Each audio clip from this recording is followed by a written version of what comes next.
তো সেই দিনটা ছিল 28 জুন। সকাল সকাল আমরা সবাই মিলে ব্রেকফাস্ট করতে বেরিয়ে গেছিলাম। আর প্রিশা তো এখন অনেক দুষ্টু হয়ে গেছে, খাওয়ার থেকে জামাটা নষ্ট করাতেই বেশি ব্যস্ত ছিল। এমন অবস্থা করলো যে ফাইনালি ওকে ওইখানেই নতুন জামা কিনে দিতে হলো। নতুন জামা পরে আবার ম্যাডাম একদম খুশি। তারপর খাওয়া শেষ করে সবাই আমরা বাড়ি ফিরে গেলাম। আর বাড়ি ঢুকতেই দেখলাম মা অলরেডি লাঞ্চের প্রিপারেশন শুরু করে দিয়েছে। আর সেদিন 2-3 রকমের মাছ, মাটন, ডাল, সালাড একদম জমিয়ে রান্না হয়েছে। তারপর সবাই মিলে একসাথে বসে লাঞ্চ করলাম। আর এমন একসাথে বসে খাওয়াটা অনেক কমই হয়, তো সেদিন খুবই ভালো লেগেছিল। খাওয়া শেষ হতেই আবার আমাদের পরের কাজ শুরু। আর প্রিশা গাড়িতে ওঠার কিছুক্ষণের মধ্যে ও এমন ঘুমিয়ে পড়লো যে ওকে আর নিয়ে ঘোরা পসিবলই হলো না। প্রিশাকে বাড়িতে রেখে আমি আর দাদা আবার বেরিয়ে পড়লাম। এত ঘোরাঘুরির মধ্যে খিদেও পেয়ে গেছিলো, তাই প্রথমে একটা গরম গরম এগ রোল খেয়ে নিলাম। আসলে 29 জুনে মা বাবার অ্যানিভার্সারি ছিল, কিন্তু আমরা সেটা তার আগের দিনই সেলিব্রেট করে নিয়েছি। রিজনটা আমি তোমাদের পরের ভিডিওতে বলবো। বাড়ি ফিরে আমি প্রথমে মাকে রেডি করানো শুরু করলাম। সেই দিন শেষ পর্যন্ত আমরা এই শাড়িটা চুজ করেছিলাম মার জন্য।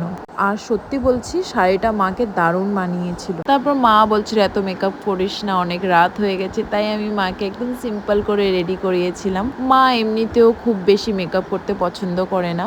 একদম সিম্পল লুকেই মাকে অসাধারণ লাগছিল। এটা হচ্ছে মায়ের ফাইনাল লুক। তারপর মাকে বললাম একটু পোজ দাও না, আর মাও খুব মিষ্টি করে পোজ দিল। আর প্রিশাকে দেখো, কেকটা এখনো ঠিক মতন সাজানো হয়নি, তার আগেই ম্যাডাম কেক খেতে রেডি। আর ও ভাবছিল আজকে ওর বার্থডে, তাই খুবই এক্সাইটেড ছিল কেকটা দেখে। বাবার জন্য আমরা একটা নতুন শার্ট এনেছিলাম, কিন্তু পরে দেখলাম ওটা মার শাড়ির সাথে তেমন ম্যাচ করছিল না, তাই বাবা একটা আগের শার্ট পরে নিল। প্রিশা একটাই কথা বলছিল চলো কেক কাটবো, তাই মা ওকে কোলে নিয়ে নিল। আর কেকটা আউটফিটের সাথেও একদম ম্যাচ হয়ে গেছিল। ছোটোর থেকেই দেখে এসেছি মা বাবা এই দিনটা নিয়ে আলাদাই এক্সাইটেড থাকে। আর এই তো ফাইনালি কেক কাটিং হয়ে গেল। প্রথমে মা বাবাকে কেক খাওয়ালো, তারপর বাবাও মাকে কেক খাওয়ালো।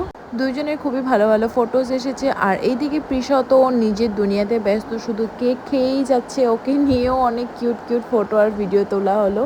তারপর আবারও বলছে আমাকে আরও কেক দাও। সত্যিও কেকটা ভীষণ ভালোবাসে। আর এই দিনের সবচেয়ে সুন্দর মুমেন্টটা ছিল যখন বাবা নিজের হাতে মাকে সিঁদুর পরিয়ে দিল। তো এই ছিল আমাদের ছোট্ট সেলিব্রেশন। দেখা হবে নেক্সট ভিডিওতে। Okay bye.